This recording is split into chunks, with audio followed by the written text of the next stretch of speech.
came from the third dimension. 3D Newsbite. Hello. This is Adolph. I have with me Jake. Howdy, folks. And today we're talking about a new trailer that dropped, which I didn't know anything about until it dropped. What about you? Oh, I saw some leaks of character designs and stuff, so I was just wondering when we were going to finally get to see a trailer. And I'm excited because we got to finally see the trailer for the newest version of Scooby Doo Mystery Inc. called Scoob. And it's animated, like we said, and it's completely, I think it's really good. I'm surprised. Yeah. This is considering how terrible the last Scooby Doo TV show looked. I mean, it looked like Family Guy. Ugh. Oh, it was awful looking. This is great looking stuff. So we got an all-star cast here. Before we talk about the trailer itself, Zac Efron as Fred. Great choice there, like Zac. Yeah, it's going to be weird not hearing Frank Welker because he's voiced Fred through a majority of Scooby-Doo stuff. But he'll still be doing Scooby. Will Forte as Shaggy, which I think is an inspired choice. Yeah, that's a very interesting choice. Hey, Casey Kasem will always be my Shaggy, but he's passed on. There's been other good voice actors do Shaggy, like Billy May, but Will Forte, that's going to be awesome. Amanda Seyfried as Daphne, which I don't really know who she is, top of my head. Mm-hmm. There's been a few good there's been a lot of Daphnes and Velmas. Some have been better than others. Hell, they've had some versions that one actress did both voices. Next up is Gina Rodriguez as Velma. Yeah, that's it. That's an interesting choice. I mean, I don't know her voice well enough to know how she's going to enunciate, but yeah, it's not going to be Fran Drescher, that's for sure. And finally, we get Scooby, Frank Welker, which she said is the original Scooby-Doo, right? He's also, Messick was the original, Del Messick was the original Scooby-Doo. Frank Welker was the original Fred. In fact, he's done like 90% of all Fred since the beginning. And it seems like this Scooby-Doo is set, I guess, in present time, but they're all kind of younger kids here, and I'm totally fine with this. I was not expecting much, and I was like, hey, this is actually really sweet, and how Scoob and meets, or how he gets into the gang, I guess. I thought it was really cute. Yeah, it looks like it's an origin story, how Shaggy met Scooby and how Mystery Inc. forms. So, and Warner Brothers looks good doing this. Like, I wouldn't be surprised if they do like a crossover, wink, wink, nod, nod to, have Nancy Drew, since Nancy Drew's CW show is a pretty big hit, but they don't have to, It's not a Hanna-Barbera product.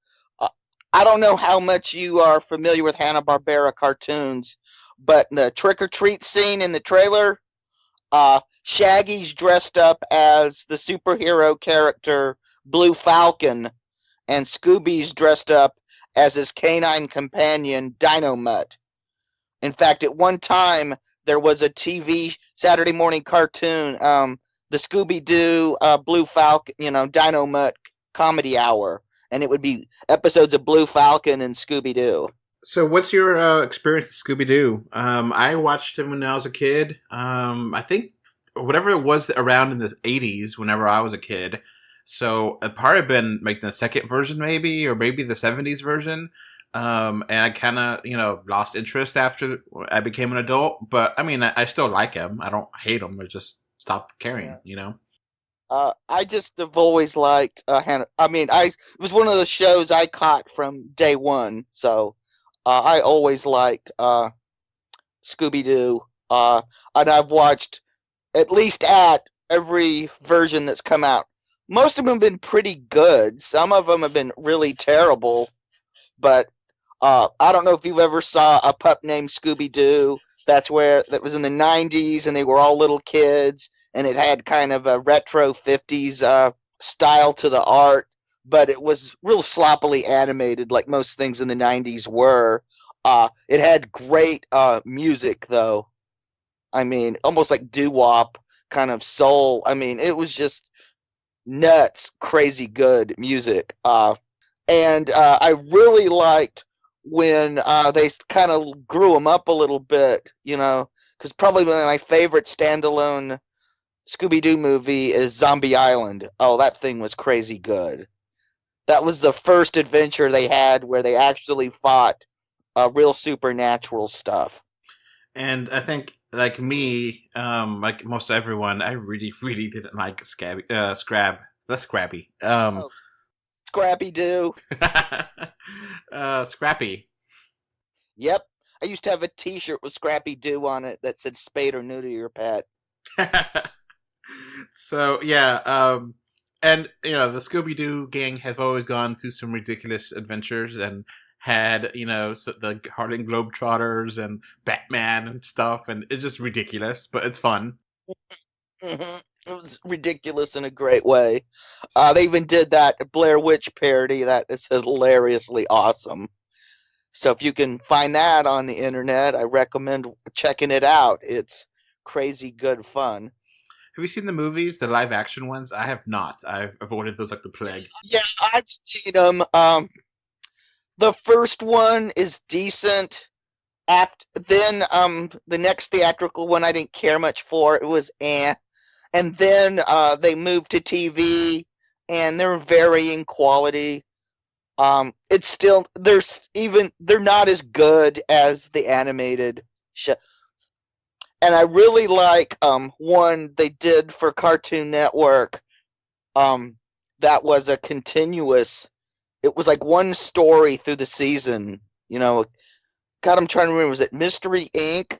But it was like, and they brought back a lot of cool characters like Vincent Van Gogh and Harlan Ellison made an appearance. I mean, it was just really interesting. So, apparently Archie Comics is part of this. So maybe you'll be on Sabrina, the Netflix show. I don't know. I mean, I know Warner Brothers is working on a Hanna-Barbera shared universe, which is probably why Blue Falcon and Dynamite are going to be in this. Of course, in this teaser, all we saw is Shaggy and Scoob dressed up as them for Halloween. And at the end of the trailer, we see that Shaggy is aboard the Blue Falcon's ride. Don't ask me for the name. I was not a big Blue Falcon fan. Here's a bit of trivia for you that you'll make you snicker like I do every time I hear the name Blue Falcon.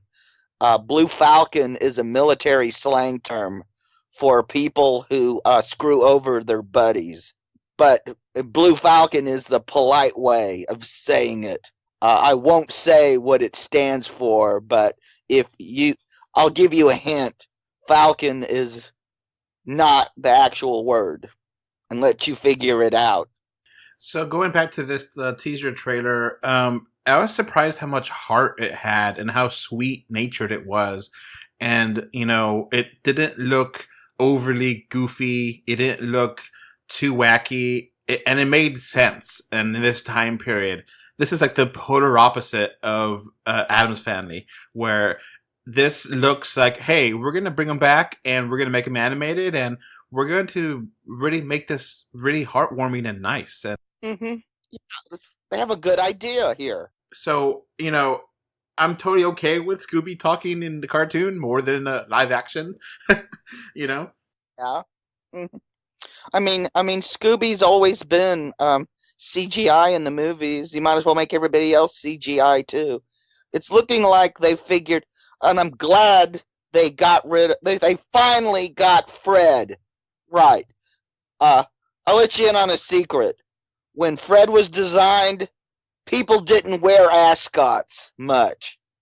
Yeah, because when I was little, because I saw Scooby Doo when I was 4, I was like, what in the hell is that around his neck? Because I'd never seen a guy wear anything like that, ever.